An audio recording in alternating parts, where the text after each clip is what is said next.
Hello, this is a reading from the Tarot of the Abyss by Ann Tourian, Tourian. It's a 6-card random pull, and we'll start off with the 8 of Pentacles. The Master Mason is meticulously laying down his stones to erect a structure that will last hundreds or even thousands of years. He is in no rush. His goal is not haste but excellence. He must ensure that the stones are placed in such a way that the edifice he is constructing will endure. It has taken him a lifetime to master his craft. He approaches it as a calling. Just as he has taught his trade by someone else, he also will pass down what he has learned when the time is right. The 8 of Pentacles is a card of work and industry. It also often indicates the process of learning a trade or skill. This is the perfect card to get if you are considering further training, schooling, or education. Whatever your goals may be, know that hard work, diligence, and attention to detail will be needed. You will have to dedicate yourself tirelessly to this effort if it is to succeed. However, just like the Master Mason, if you're passionate about your profession, you needn't worry. It will feel less like sacrifice and more like an opportunity to shine. Next card, 2 of Cups. Okay.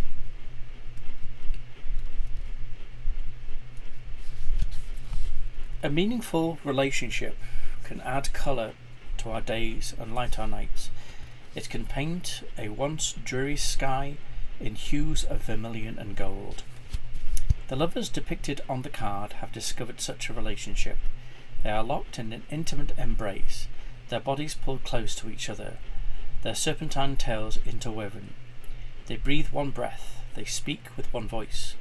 As interconnected as they are, however, they still remain 2 distinct beings with 2 separate bodies. At any given moment, one or the other could swiftly and effortlessly move away.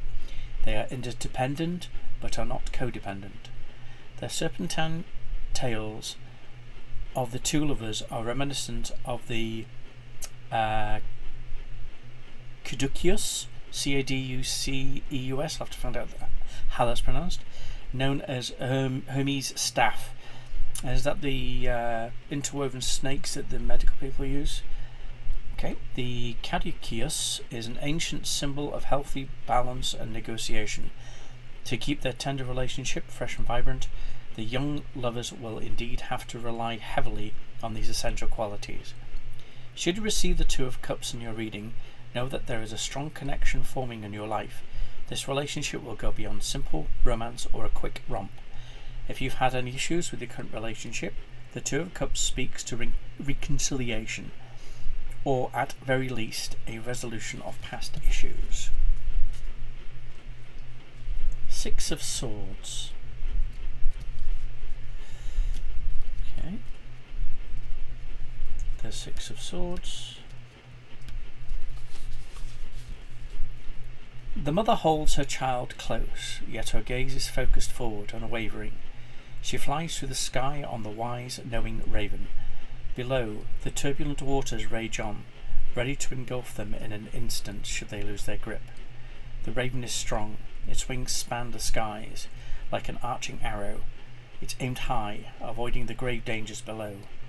There is a definite sense of movement in this card. Things are progressing and certainly not standing still. The 6 of Swords is a card all about moving forward. If you've had any health issues in the past, you may start to see a turnaround in that regard. This is not a card that promises perfection, but it does signal a beginning. Your frame of mind is changing, and with that, positive changes or even perhaps physical moves are on the horizon. Perhaps a trip approaches. The 6 of Swords reminds you to leave the stress of the situation behind through this transition. In the process, peace of mind will follow. Old patterns of thinking are no longer useful and will only drag you down.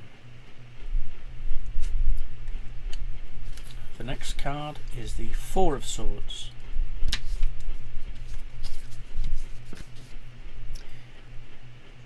4 swords rest on a rock wall. There is no sign of the knights that possess them, nor the battleground that requires their presence. It is a picture of tranquility and calm, so much so that 2 small songbirds have decided to take refuge here. We can't tell if the swords have been used in bloody battle, or if they soon will be. Nevertheless, the message they carry is clear. It is time for a complete and utter rest from the battle. The 4 of Swords is a good omen. The time has come for quiet preparation and retreat from the daily grind. It's a welcome and a much needed respite that perhaps we've been putting off for a while. Often, the best way to get relief from stress is to take the time to listen to your body. Heed the small voice that's calling you to consolidate your energy. We're so used to being in motion, to keeping active, whether it's in a job or at home, that we tend to forget that we are not invincible. Shifting our focus, cares and woes from the external world to the needs and wants of our inner world is important if any type of healing is to take place.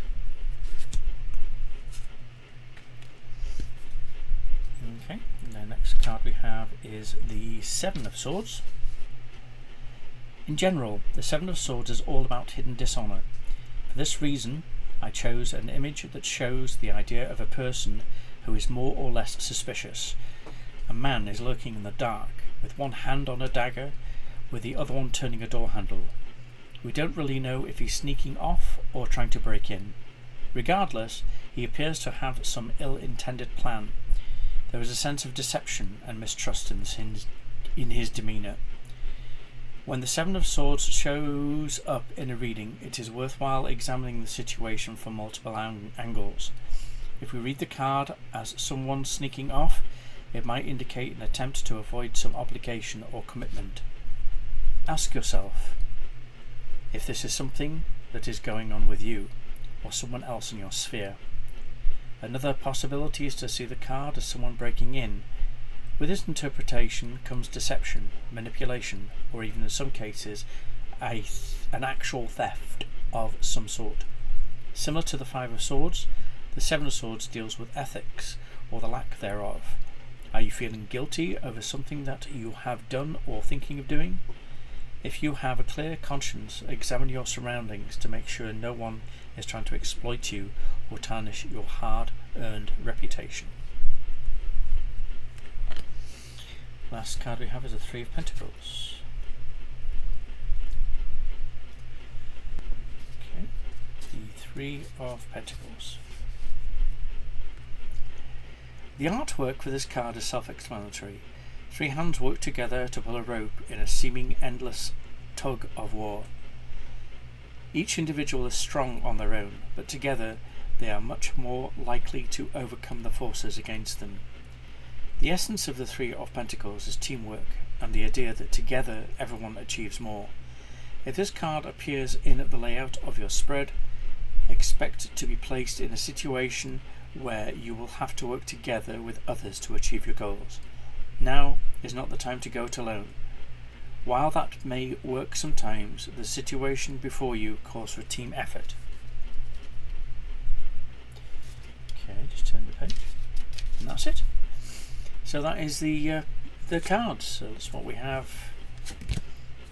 8 of Pentacles, 2 of Cups, 6 of Swords, 4 of Swords, 7 of Swords, and the 3 of Pentacles. I hope this is helpful. Please have a wonderful day. And let's have a look at what we have here. I'd like to thank Trippy Everything, who has been producing videos. They have over 200 since 2020. This one is the Deep Psychedelic Exploration, Mind-Melting Factual Visuals for Spiritual Connection. Again, Trippy Everything on YouTube, and they do have, let's have a look at their channel. If you want to follow them on their other stuff. Okay, I shall let you read that if you want, and then just scroll up if you can. And these are their links. Okay, that's it. Okay, if you want to do that, and then more info if you want to do that also. Okay, that's it. Thank you so much, and look at the sky more often.